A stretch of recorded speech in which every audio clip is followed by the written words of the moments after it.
और हमारे ब्रज में यदि आप खोजने जाओगे तो ऐसे कितने संत होंगे जो वर्षों से बिहारी जी नहीं गए, वर्षों से राधा रमन जी नहीं गए, वर्षों से दर्शन करने के लिए नहीं गए, लेकिन उनकी नाम निष्ठा, 1-1 लाख 2-2 लाख नाम जप करते हैं ठाकुर जी का, इतनी नाम में निष्ठा।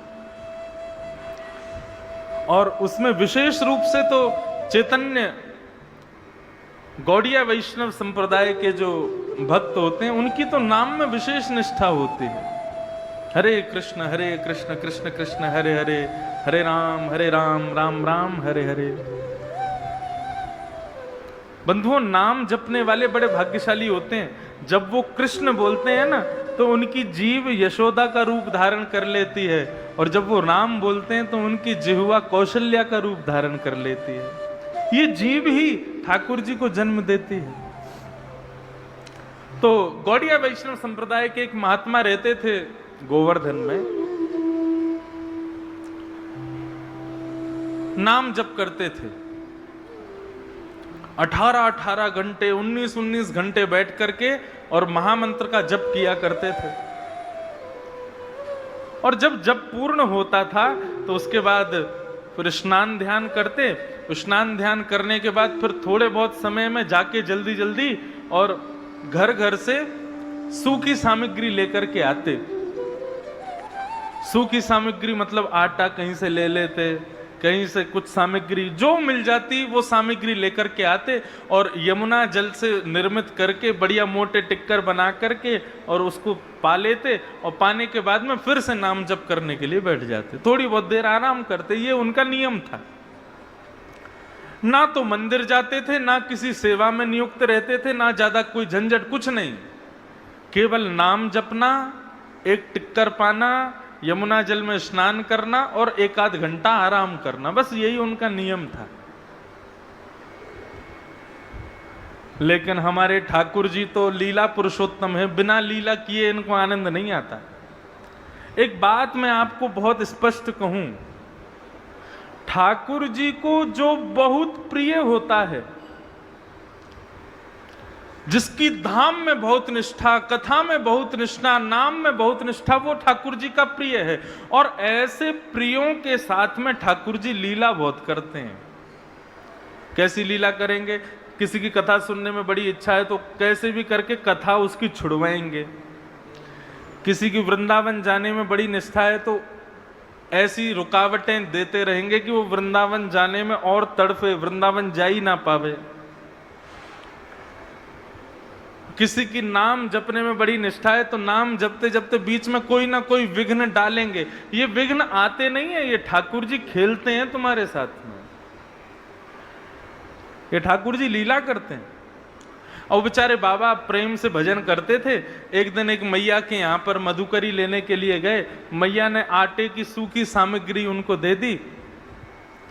बाबा आए, आकर के यमुना जल से बढ़िया टिक्कर बनाया, मोटी मोटी रोटी बना करके पका करके स्वयं पा गए। अब उस मैया के यहां पर छोटे से ठाकुर जी की सेवा विराजी हुई थी। रात्रि में वो मैया जैसी सोई, ठाकुर जी उसके स्वप्न में प्रकट हो गए, और स्वप्न प्रकट होकर के बोले मैया, बोले हाँ ठाकुर जी बोलो। बोले ये जो बाबा तुम्हारे यहाँ आवे ना रोज सूखी सामग्री लेवे के काजे, बोले हाँ मोकू वो बाबा बड़े पसंद हैं। मैया बोली तो कहाँ करूं? बोले कल वो बाबा आवे ना तो तुम मोकू उनके हाथ में दे दियो, मैं उन्हीं के यहाँ जाऊंगा और अपनी सेवा करवाऊंगा। मोकू उन बाबा के संग रहना है, अपनी सेवा करवानी है। मैया खूब रोने लगी, बोले मेरे सेवा में कोई कमी? मैंने कछु अपराध कर दियो ठाकुर जी, आप मुंह को छोड़ के जा रहे हो? बोले ना है मैया, तेने कोई अपराध ना कियो, लेकिन मोकू वो बाबा बहुत प्रिय है, मेरो बहुत नाम जपे, मैं कछु दिना लीला करवे के काजे बाकी कुटिया में जानो चाहूं।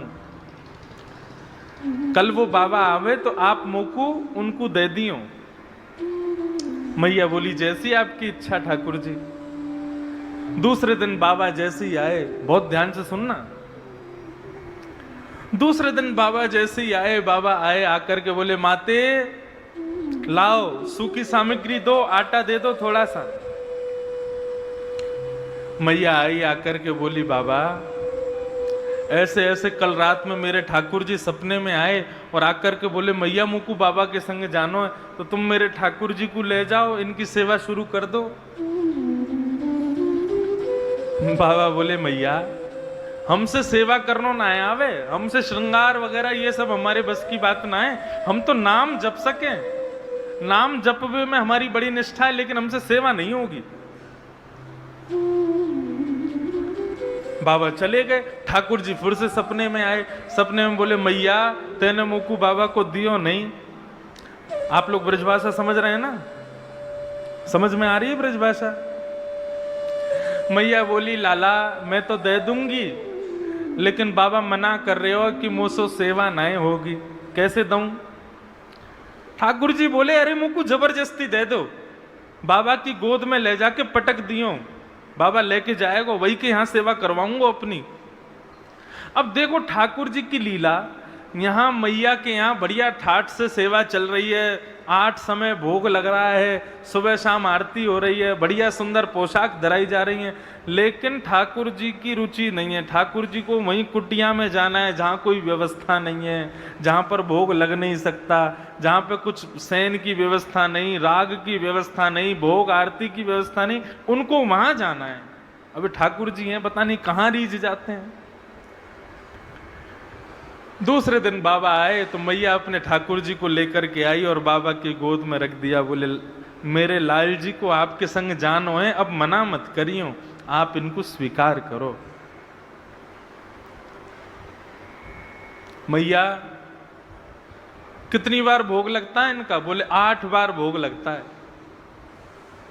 और क्या क्या होता है? बोले 8 बार भोग लगता है, 6 बार आरती होती है, और सब पूरी नियमावली बता दी। बाबा बोले मैं भजन कब करूंगा, पूरे दिन इनकी सेवा करूंगा तो मैं नाम कब जपूंगा अपना? मैया बोली अब कैसे भी करियो, तुम्हारी झंझट है, अब यहाँ लेके जाओ अपने संग। बाबा घर लेकर के आए, ठाकुर जी को गोद में लेकर के बोले देखो भैया एक ही बार भोग लगेगा, हमको नाम में बहुत निष्ठा है, हमको श्रृंगार और सेवा ये सब हमसे आती नहीं है, आपको एक बार भोग लगा देंगे, रूखी सूखी टिक्कर पानी हो तो पाना, नहीं तो हमको स्वप्न में आके बता देना, हम वापस मैया के यहाँ छोड़ जाएंगे।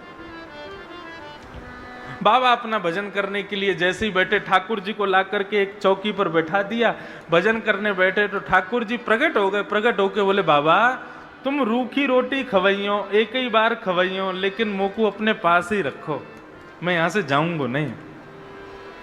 बाबा बड़े प्रसन्न हो गए, बोले वाह देखो हमारे भजन के प्रताप से ठाकुर जी आ गए और हमारे भजन में भी कोई विघ्न नहीं आ रहा। बाबा दूसरे दिन गए, बढ़िया आटा लेकर के आए, यमुना जल मिला करके बढ़िया आटा गूंद करके बढ़िया मोटा मोटा मोटी मोटी रोटी टिक्कर बनाया। टिक्कर बना करके एक पत्तल में परोस करके ठाकुर जी के आगे रख के तुलसी पधरा करके त्वदीयम वस्तु गोविंद तुभ्यमेव समर्पयेत् ग्रहाण सुमुखो भुक्त्वा प्रसीद परमेश्वर। प्रभु हमारी कुटिया का 56 भोग तो यही है, पाओ। और भोग लगाने के बाद में बाबा ने स्वयं पाया और अपना भजन करने बैठ गए। अब जैसे ही बाबा भजन करने के लिए बैठे, ठाकुर जी फिर प्रकट हो गए। प्रकट होके बोले बाबा, बाबा बोले लाल जी सब सेवा में आनंद, कोई दुखी तो नहीं, कोई कष्ट तो नहीं, हमारी तो ऐसी रूखी सूखी सेवा है। ठाकुर जी बोले नहीं हमको बहुत आनंद आ रहा है, लेकिन बाबा कल से एक काम कर दियो। बोले कहा? बोले आप आटा में और यमुना जल मिला के टिक्कर बनाए दो ठीक है, लेकिन यदि आटे में नमक डाल दोगे तो नेक स्वाद आ जाएगा, हल्को सा नमक डाल दियो बस। बाबा बोले तो मतलब कल से हमको आटा भी लाना है और नमक भी लाना है?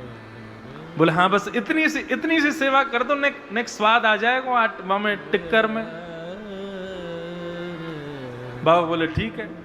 दूसरे दिन गए तो मैया के यहाँ से आटा लाए, तो मैया से बोले मैया सुनो आटे के संग आज नमक और दो। मैया मनी मन मुस्कुराने लगी, बोले है गयो काम, चटोरो पहुंच गयो कुटिया में।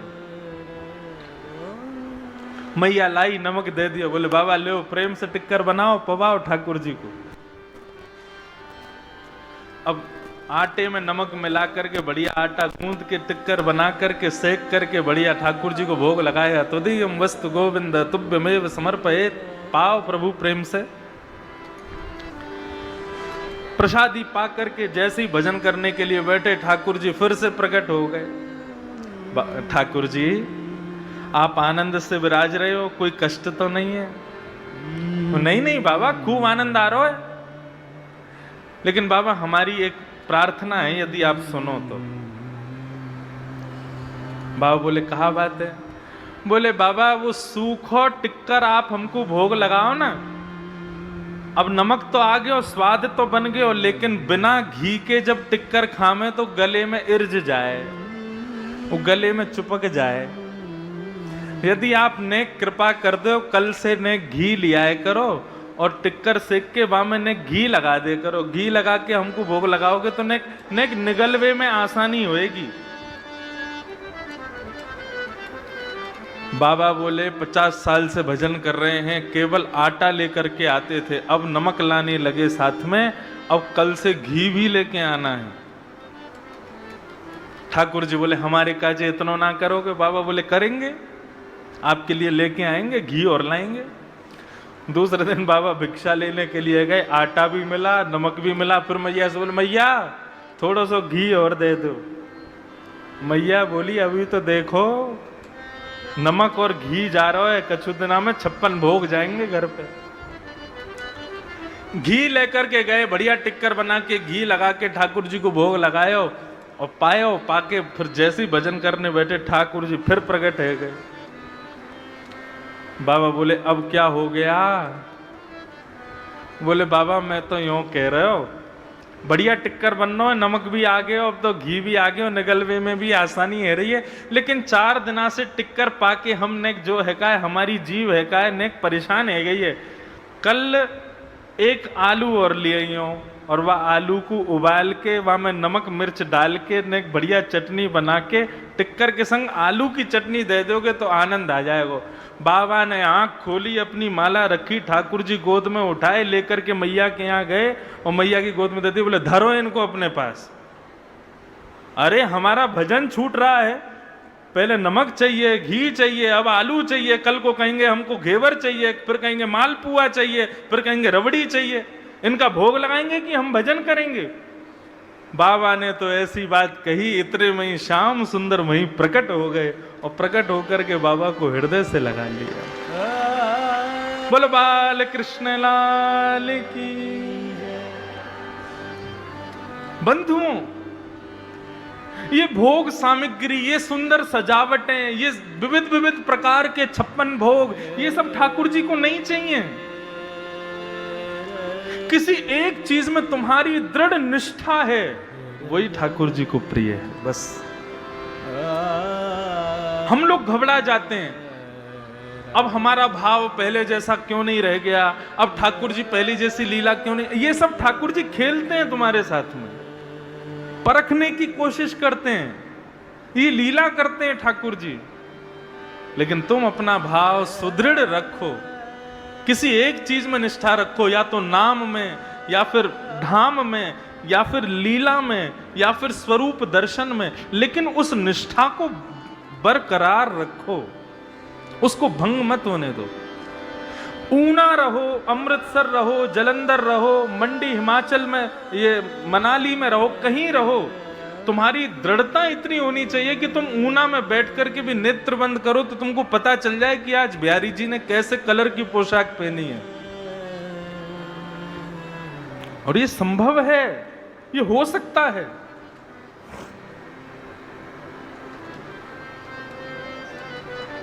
इसलिए श्रीमद् भागवत के प्रारंभ में परम सत्य को वंदन किया गया। ये परम सत्य क्या है?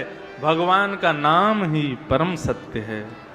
हरे कृष्ण कृष्ण कृष्ण हरे हरे, हरे राम राम राम राम सहारे हैं, यही परम सत्य है। एक दिन इसी महामंत्र का सहारा यदि अनवरत बना रहे तो इसी मंत्र के सहारे से यहीं कहीं ऊना की गलियों में घूमते हुए, यहीं कहीं ऊना के खेतों में विचरण करते हुए, गैया चराते हुए श्याम सुंदर के दर्शन है जाएंगे। वृंदावन कोई एक स्थान का नाम नहीं है बंधुओं, वृंदावन एक वातावरण का नाम है। और वो वातावरण आप स्वयं प्रकट कर सकते हो अपने आसपास। वृंदावन जैसा व्यवस्थित हो जाए, बस देखना 19 तारीख को यहां वृंदावन प्रकट हो जाएगा। लगेगा ही नहीं हम ऊना में बैठे, हम कहीं बाहर हैं, ऐसे लगेगा हम वृंदावन में हैं। याद रखना, वृंदावन कोई स्थान नहीं है, वृंदावन एक वातावरण है, बस उसको प्रकट होने की देर है।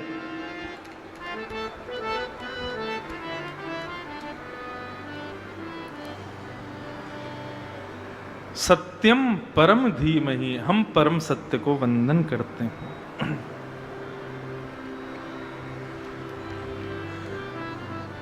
द्वितीय श्लोक में विषय, अधिकारी, संबंध, प्रयोजन, ये 4 चीजें बताई गई, बहुत ध्यान से सुनना। धर्म प्रोजित कई तवोत्र परमो निर्मत्सराणां सतां वैद्यम